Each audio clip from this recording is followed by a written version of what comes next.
This is the Deliberate Talks Weekly Podcast, powered by the Pixelated Egg Digital Ventures.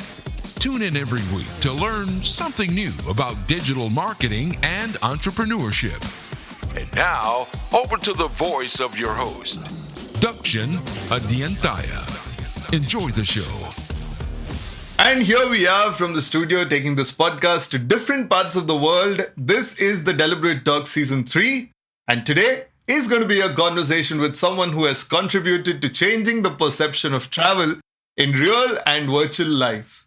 In studios today is Dharamveer Singh, DV. Hello, DV. How are you doing? Hey, hi, Dakshin. I'm good. How are you doing? Doing great. Thank you so much for making time for the show. DV is the co-founder and CEO of Zoro in Zoro. He's a gamer and an entrepreneur by heart, and DV has been building startups since 2009 and is now further building the travel ecosystem with Zoro using NFTs, AR, and a community-led travel ecosystem. Wow. We have a lot to talk today, DV, but I'm going to start with asking about you first. How did you lead to starting Zoro in the very first place before we deep dive into any other part of your projects? Sure. I just thought that it will be pretty cool. That's the one-liner. But, I actually had a startup before Zoro. I made a gaming studio. I ran it. So I had some decent experience of trying to build stuff. And I was very overly confident, overly bold with my dreams. And I just thought that, hey, can I make a living? So I was in IM, right? So I decided, hey, can I make a living, with myself that is better than the best jobs that come from the IM? Can I do something? I love my friends. I've always been very open. I really cherish the bonds that we make, especially in the young age. So I wanted to do something very hardcore with my friends that, hey, can this be something that I do on a daily basis, with my friends? Can it be in an industry which is fun to do? And just, these three answers, create the best job, do it with friends, do it something that's fun. And then I decided that, hey, travel's fine. And, backpacker hostels are not there in the country. And, if I'm able to play the capitalist game right, the way companies are built, startup, etc., whatever is like, make it a reality from the dream. And, universe was gracious on me. We raised our first round of funding before we graduated from IIM Calcutta. And but the idea itself originated, I was lucky enough I come from IT basis. I was lucky enough that during that time in my third year, I had a internship in Germany. Okay. And so I was there for 4 months and I traveled a lot. Obviously that was the first time I got to touch and feel the backpacker hostels, and it was very profound. In the simpler sense that, it was something that even you can't have it in a 5-star. Like even in a 5-star hotel, you will never be able to make new friends, Right. So I really felt that, that common room vibe, that people stay, meet each other, those are things that money can't buy. And therefore they give you a business strategic advantage in terms of building in the ecosystem. It's different. And I think I'll just summarize on it. If anybody wants to do a startup, it's much better to do something that's different rather than, better or best or whatever than what I do. Right. And just curious again, what was that lightning which struck that idea of Zoro? What was that very first thought that came into your mind on that very particular day and you just said, let's do it? Yeah. So, I think I got lost once in Barcelona. I got into suburbs. I had to go to a different place. I ended up at a place called as Barcelona. And there was nobody was there. It was 11 p.m. at night. There was no train that would come as well. Okay. And I had a friend with me, and we both had to figure out. It was very windy. It was cold, and we had to figure out a piece of rock somehow to keep our backpacks and sleep on the beach itself. So there was nowhere else that we could go. And slept the night at beach. I slept the night at beach. My friend, his name is Pushkal. He had his own startup. He's working. I think his startup got acquired multiple times. But anyways, so I slept over there, and I realized that somehow I realized over there, since you are also talking about the lightning moment, and this was also a time period when I was just going through a bad phase in my life earlier, with my past startup and a couple of relationships, So I just, at this point of time, just being lost and then finding a peaceful night's sleep was very profound, and the moment I woke up, I decided that, hey, I'll just keep being crazy, following your heart and, being stupid about things, not really bothering about what others are saying. Uh-huh. And so this was a nice moment. And I think, from then onwards, 2 years, I just spent researching, being prepared, getting the starting capital that would be required for builders. I'm very patient. I internalized things, and you won't find me jumping around, but, I'll internalize things and then I'll prepare myself and then build out. Right. Wow. Okay, interesting story there. And what was, and tell us a little more about that world's first budget hotel aggregators, the Zoro. What was the insight that led you to start Zorooms? Yeah, obviously, we were already running Zostel. Right. And, Zostel catered a lot more to travelers, to people. It's a product with a customer mindset. You see a lot of hotels, they have hotels. What I mean by that is, they have 4 walls, they have a bed, they have a TV, they have a washroom, but, they probably try to cater to all the customers, be it a traveler, be it a person who's probably, or he's a person who's getting married, or friends, or families, and everybody, right? So you have to, in that sense, you have to either go to the, let's say, the lowest common denominator of a, thing to cater to everyone. And what we did at Zostel was, we cut it through. We have very young travel focused mindset. And that basically means that we could get a wow experience for that niche community. Right. And as then we, scaled up the business, we raised a couple rounds, and, we realized that, there is a large travel sector there, that is corporate travel, that is, budget travelers who are not really traveling for, just say traveling or kind of travel. They just have to somehow survive. That's why, or maybe they have some business purpose, that's why they are going over there, rather than really enjoying the vibes, etc. And so that was how, we really saw, scaling up Zoro with partnering several hotels, across the country. And we pretty much, created the industry, we legitimized the concept itself, and did phenomenally well. We had around 1,000 employees. We had, in 12 months, we spread into 60 cities. We had, I think, around 6,000 hotels, and we were clocking monthly, booking upwards of $5 to $6 million. So wow. it was phenomenal. Obviously, we were burning money throughout while we were scaling this, but it was a phenomenal business that we scaled very well, and it was way better than other companies. Service ratings were far superior. Right. Wow, yeah. Fantastic journey there. And today Zostel is synonymous to hostels. What is Zo World, and what is it going to be synonymous to with the world that you're trying to plan and conquer? Tell us more about it. I've really meditated, on this problem in which how do you make a future in which it's super easy for anyone to travel anywhere across the whole world, but let's say start off with your own region, your own country, and then goes forward. Right. And, as we kept building Zostel, we kept inspiring people to travel. We had this profound insight that is, very general, but it's surprising from the site as well, that all you need, Dakshin, where are you right now? Mumbai, right? Right. So, all you really need, if I want to come to Mumbai, if I have the money with me, I can tell you that, Dakshin, I'm coming. I have a 10K daily budget, or I have a 5K daily budget. Can you really help me, in terms of making the arrangements? I don't want to stay at your home. Uh-huh. If that's an option, I don't mind. But, if you can just tell me that which are the decent places, what should I do? And then I know that, if I get, this is India, so, there can be several problems anytime. Right. I can. Right. And these things happen all across the world as well. You get mugged in Amsterdam, right. Italy, Milan, everywhere. San Francisco, my passport got stolen. Wow. So, so these things happen. But I had a friend over there, and, I was very broken. I had to come back to India. I was getting married, I think 2 weeks later. Okay. And, I had a friend over there, and he really, helped me out. We went to the police reports, then to the Indian embassy, got a new passport issued. Mm-hmm. And all I really needed was, having him by my side. And, right. That was the most essential thing. So our insight is that, all you really need to travel anywhere in the world is, some local friends from the place. Uh-huh. And, the Zo World is trying to build that ecosystem. It starts off with friends, but it's sort of those friends are, sort of the city managers or destination managers for you.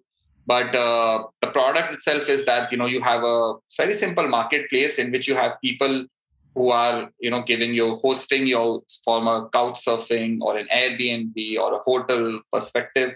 And then there is vertically integrated, transportation, there is experiences, there is cafes, there's paragliding, there's, let's say bungee jumping, there's local guides, there's museum visits, anything and everything.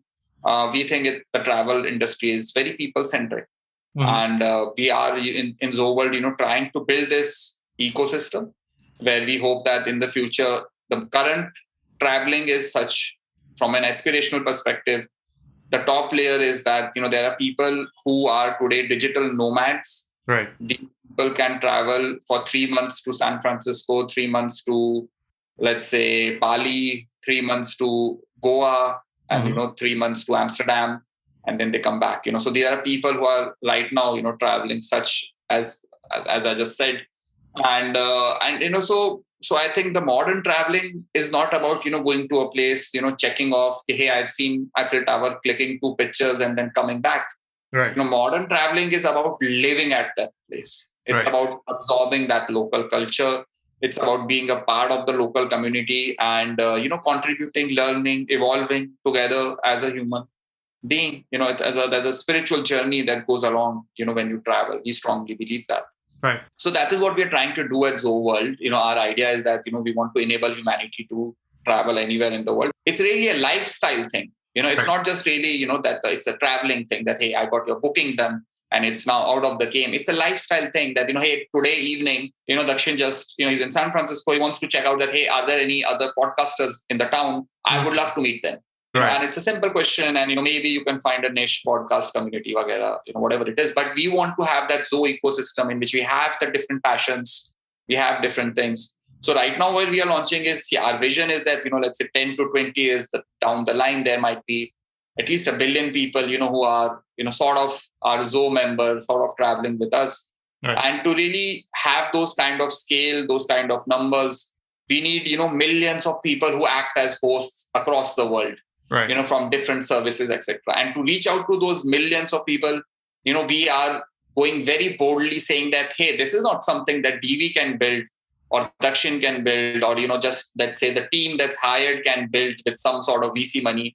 This is big, so what we really need is, we are looking for 11,111 founders of the Zo World. And that's what we are saying. It is that very absolutely clear that, founders will come, founders will go. But there will be some people who will not let it go, who will forever be the founders of the Zo World, just like me and, our team over there. And that's our first starting spot. So we are just initiating the vision. We need people to explain this, vision that we are trying to do, this bold dream that we have. And so we are just starting off right now.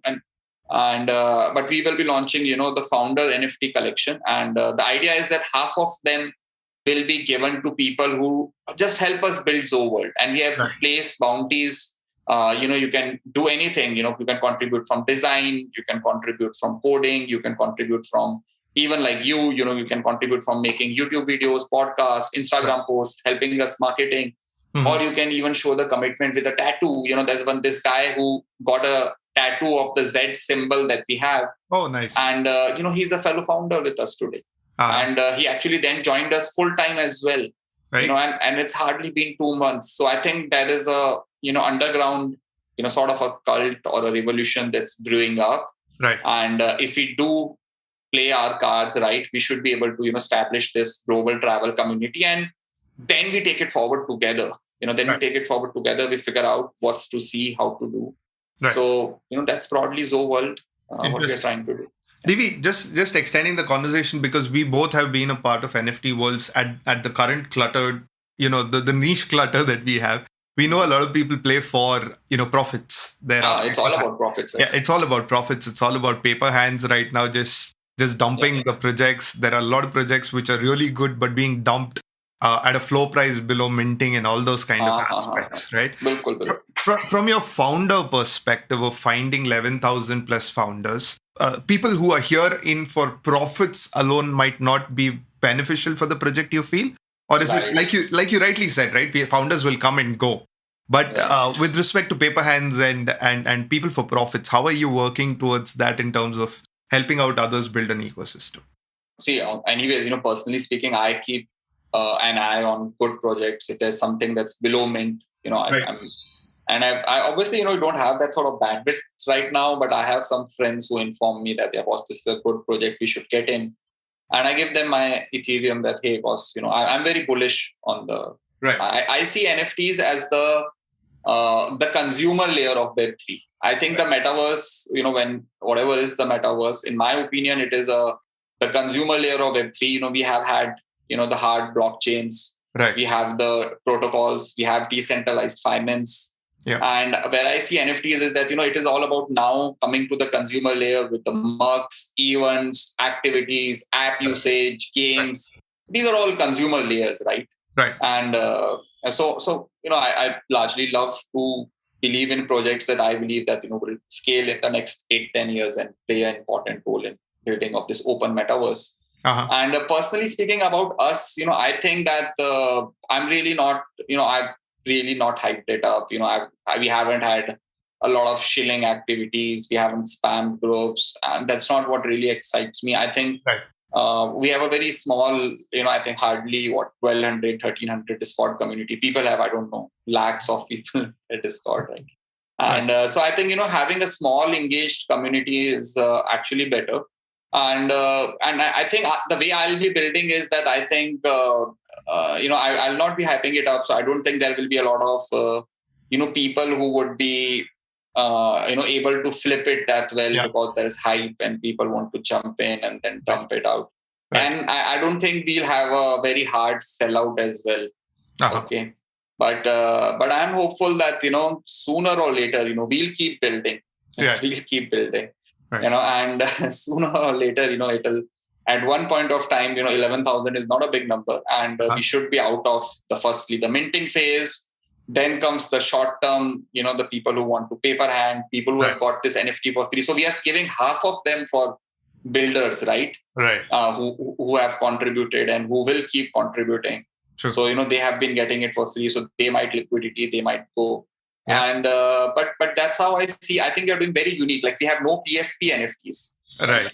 We don't have PFT. I'll tell you the traits that we have in our NFT. It's very unique. Our first trait is destinations, which sort of signifies the space of the universe. So we have 234, over there. So we have all the different countries of the world, and then we have Mars and space and moon as well. The other thing is time, so there is this trait of Jan, Feb, March, months, all 12 of them. And then there is transportation. So there is railways, cabs, plane, ship, cruise, skateboarding. The transport layer is there. Then there is the weather trait that, it's sunny, it's, it's rainy, it's a solar eclipse. And then there is the cults and passions, and we want to keep expanding on cults and passion. But the broad categories, I think we have 20 categories. Which is art and literature, which is business, which is science and technology, which is design and creativity. So these are the building blocks. These are the founding building blocks of, and you rightly put it that, hey, this world that you're building, so these are the building blocks that, we have the space over there, we have the time over there, we have the travel element, we have this. And now I think the way to build in the Web3 is to lay down a good base and then very well work on the derivative aspect, right? And so we do plan to have a future avatar sets. After the sellout, we do hope that people will be using these NFTs to stake them within our ecosystem to be able to rent places in the virtual AR world in different countries and help us unlock. So let's say there's India right now. There's only countries, right? So but we know that India. What is India? India itself is comprised of today, let's say, 30 plus states and union territories all across. Then there is 741, districts in the country, right? And there is closer to 20,000 pin codes in the country. And these numbers are dynamic, because geography keeps changing and our neighbors' countries have sometimes different claims on regions.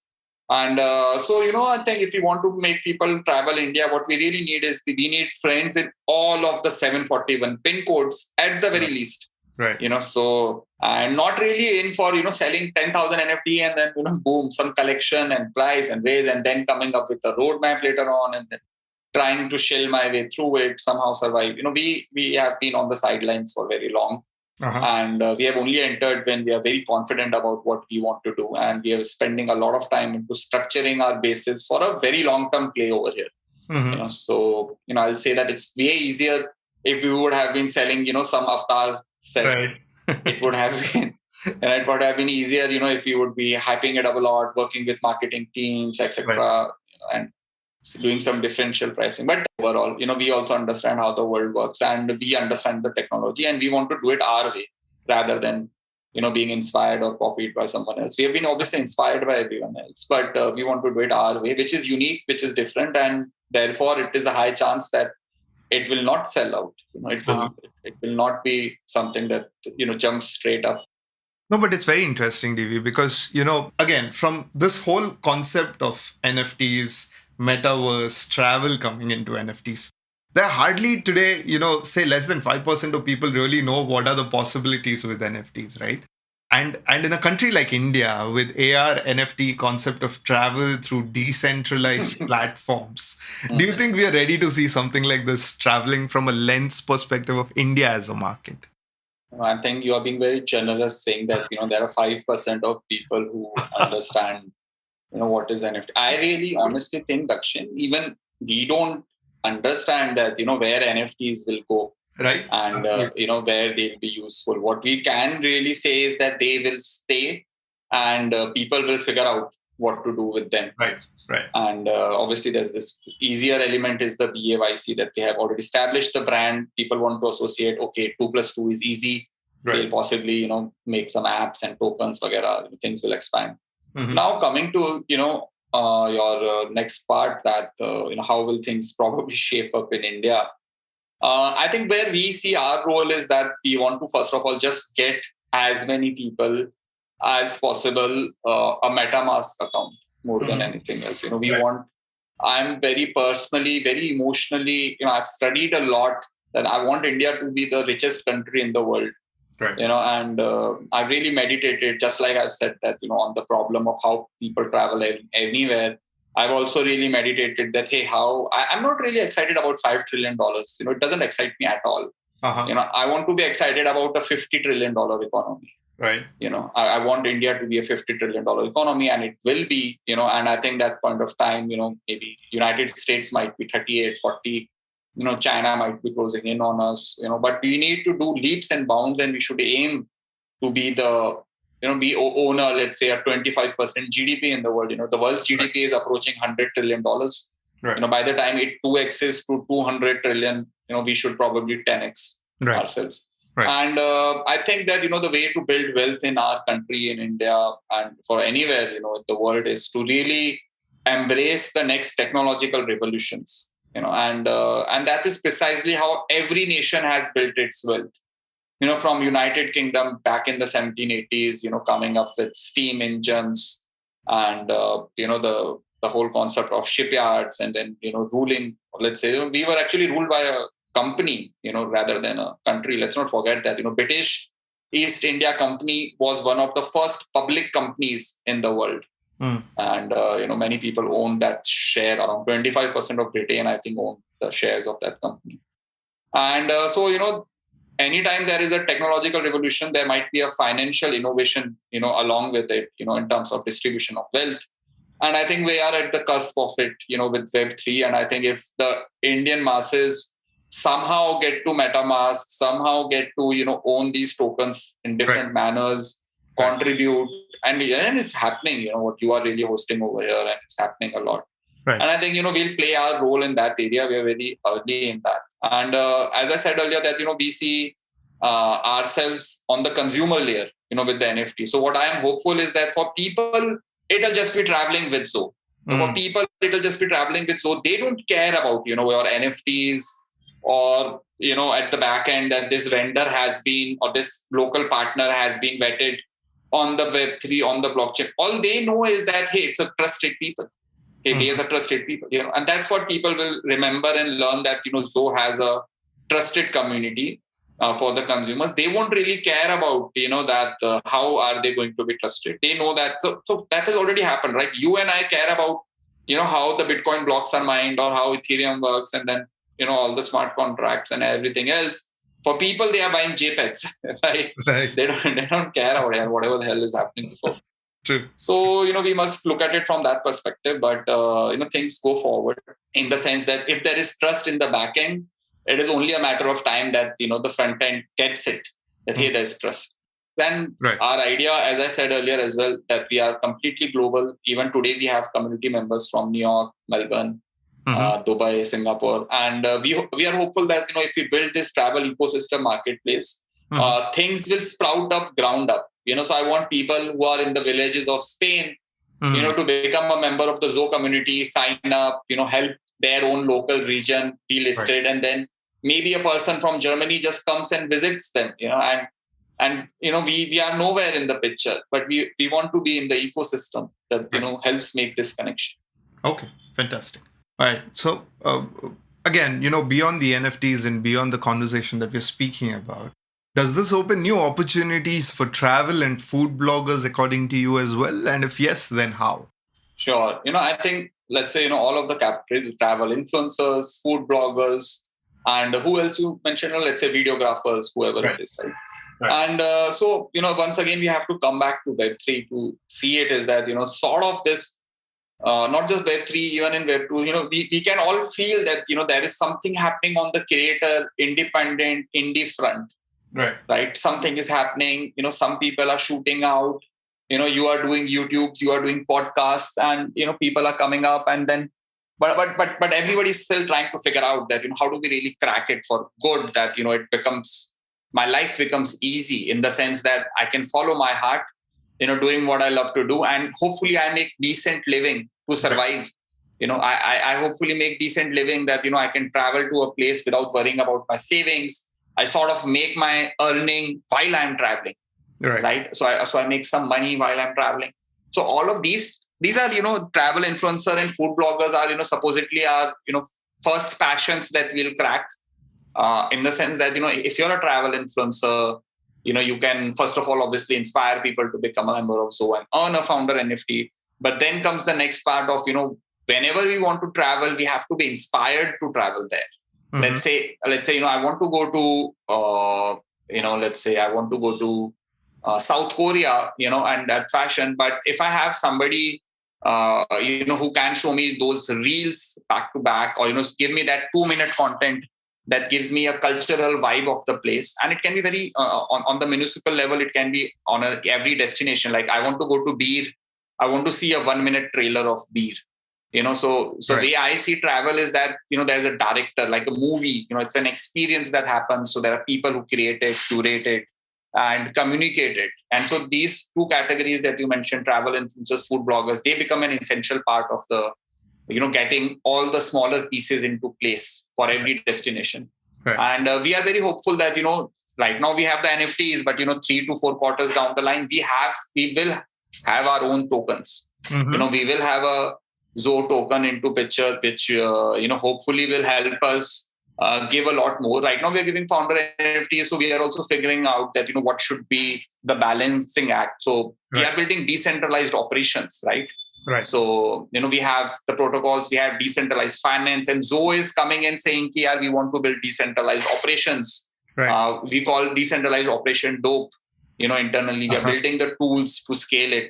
We don't want, like earlier, in Zo rooms, I used to have, let's say, hundreds of city managers in every city, right? And I think that, now we can have it in the open world. The gig economy doesn't mean that the only thing that you can do is deliver one thing to here.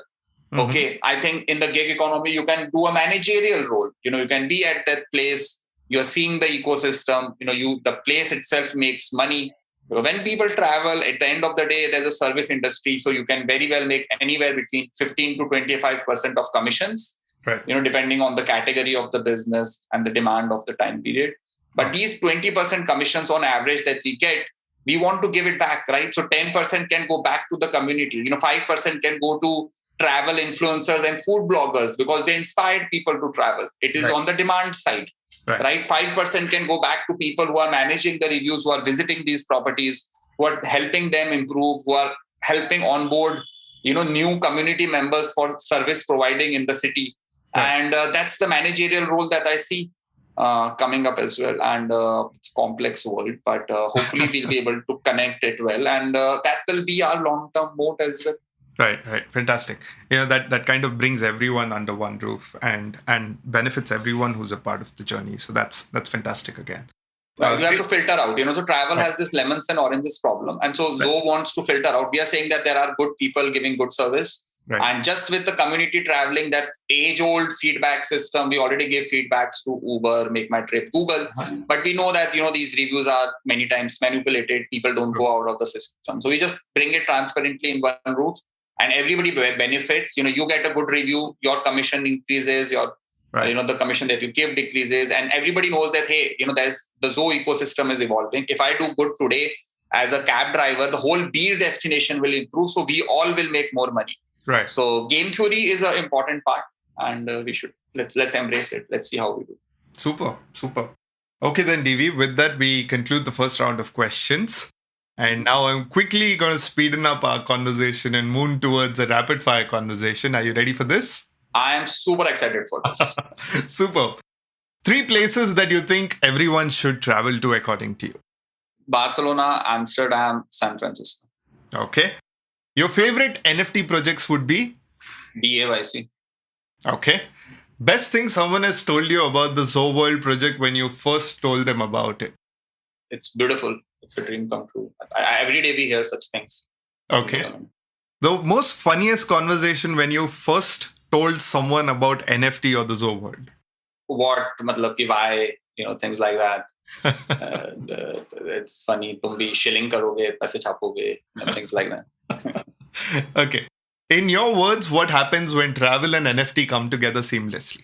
I think the world gets inspired. I think we have inspired the world with the colorful walls in Zostel. And as we place NFTs all across the world, people will travel, and we want to do that travel-fi, game-fi layer in which people will... And I think, humanity will realize that, we are much more similar and alike than we like to believe. And we are very alone in this universe. Mm-hmm. And I think traveling, meeting other people, realizing that, hey, it's a different color, it's a different height, it's a different language, but deep down we are all very, very same than different, whatever be the culture. So I really think that traveling and NFTs coming together, it's also a global economy thing coming together that hopefully, the global economy will rise, people will be able to travel. But travel comes when you have a roof on your head, you get something to eat, and and then you can travel. So I'm very hopeful that world reaches that phase, ki hunger to solve kare, fir upar chale.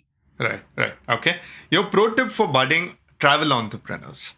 Travel a lot. Check out Zo World. There is space for everyone. The idea is to give space to everyone to have their own identities. We don't want to convert you to a Zo or a Zostel. We want you to have your own brand. And if you're early right now as a travel entrepreneur, whatever you do, be it a hotel, a hospitality, a cab, being early will be more rewarding. That is for sure. So please give us a try. Super. And finally, what's next for you, DV, in this and next quarter? We have shared it very publicly in our Discord channel. Our biggest challenge is right now, we are testing things out. We want to launch our own, first of all. Web3 is new to us as well. Right. Today, what we have done is that if you just tweet your Ethereum address to us on Twitter, we'll give you a alpha member NFT. So we will give people their first NFTs completely minted by us, gas cost on us. Okay. So we were trying this smart contract and just, being comfortable in the Web3 world. And our next challenge is then obviously, shaping up the founder NFTs, the whole sales process of the founder NFTs. Then it's all happening in parallel, in the sense that we are, also shaping up we have a suite of products, so we have a suite of products. We have our avatars, we have our travel app, we have our builder app in which, people place this different Z in different places. And we have our administration, we have the dope admin in which, people log in and they see all the different, things to do, the things that are incoming that, boss, I am a good partner. Right. This is a good place to see. And it's all spread out, so I think the next 2 quarters for us is, just connecting everything together, so that I don't need to come and explain Zo World to people. People can just touch and see and feel and do their own 2+2+2 to understand that what the hell is happening with the Zo World. Right. Super. Fantastic. And finally, before we summon up this conversation, 5 reasons why one should become one of those 1,000 founders and believe in the Zo World and invest in it. I think, first of all, building something is super hard. And I think building something is very, purposeful. It's meaningful. I think if you become a founder of the Zo World, and, this is a project that will be built for years to come. And, I don't know, you might have a monotonous job, you might have something else, but I'm sure that being a founder and builder of Zo World will be meaningful and purposeful, for you in the long term. And secondly, obviously, if you want to work full time with us, we are giving super high priority to people who are already founders. Then come the people who are members of the community. We are only hiring from there. So, if you want to work with us, that's there. If you ever want to travel anywhere, I think being a founder of the Zo World right now, and having those different traits of different destination, different time, different things, as we build this travel marketplace across the world, expect to be heavily rewarded while you are traveling, while you are experiencing different things.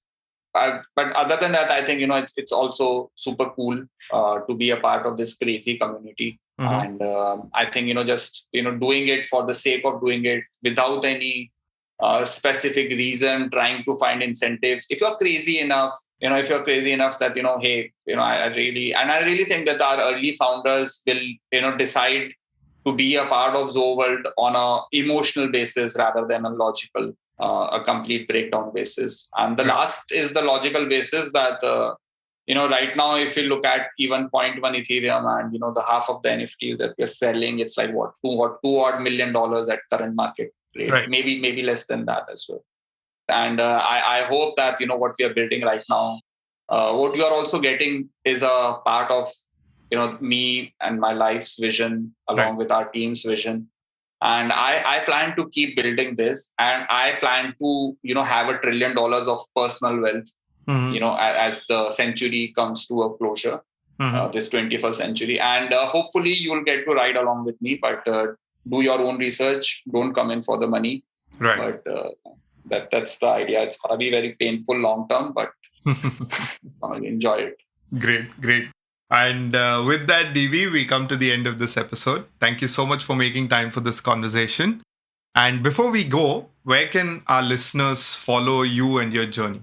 DV Coolster, is my ID. It was given to me by the automated bots of Gmail in 2006. Since then, I've embraced this idea of DV Coolster.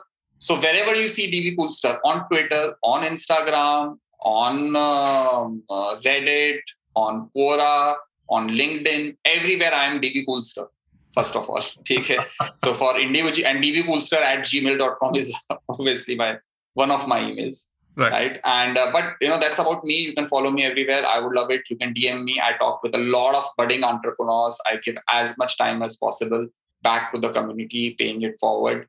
And about Zo World, we have a very cool domain called as zo.xyz. So it's zo.xyz in that sense, right? So it's a 2-letter domain. Our .com also ends, before Google's 6th character comes. So I'm very proud of it. The zo.xyz. So if you come to zo.xyz, you'll get to understand the project a bit more longer. And we have the Discord community right now brewing up. And if you come to Discord, we can do live chat, etc. The super awesome community. We'll love to welcome you. Just join at discord.zo.xyz, or you can find the link anywhere. And I'm sure you'll feel very welcoming, regardless of how weird you are. We are very weird. I'm also very weird. Even today, before this call, I was showing figurines to the community of my Uchiha Madara, my Naruto, my Kakashi, my Goku, my Batman. Right. And these are things that we many times don't discuss, that, now I'm 31 years old. I'm not a kid anymore. But I understand that this is not a kid thing. This is a passion. This was done by somebody with, care and love. And I really appreciate it. I either buy these things or I buy JPEGs. So, physical world investment is in figurines. Right. So that's that. Superb. Would love to engage with any of you guys. Please. Superb, drop by. Dee. Superb. I had a great time hosting you. Hope you enjoyed your time on the show as well. Absolutely, Dakshin. It was super fun, and I love the format. I love the rapid fire. I love the conversation. And now let's see, how people understand it. Yeah. And from there you can start. Superb, DV. Thank you so much for making time and best wishes always. We'll be in touch with you. Cheers. Thank you, Dakshin. You also have a good day. Great talking. And so that brings us to the end of today's conversation. And before we wrap up, here is the interesting fact for the day.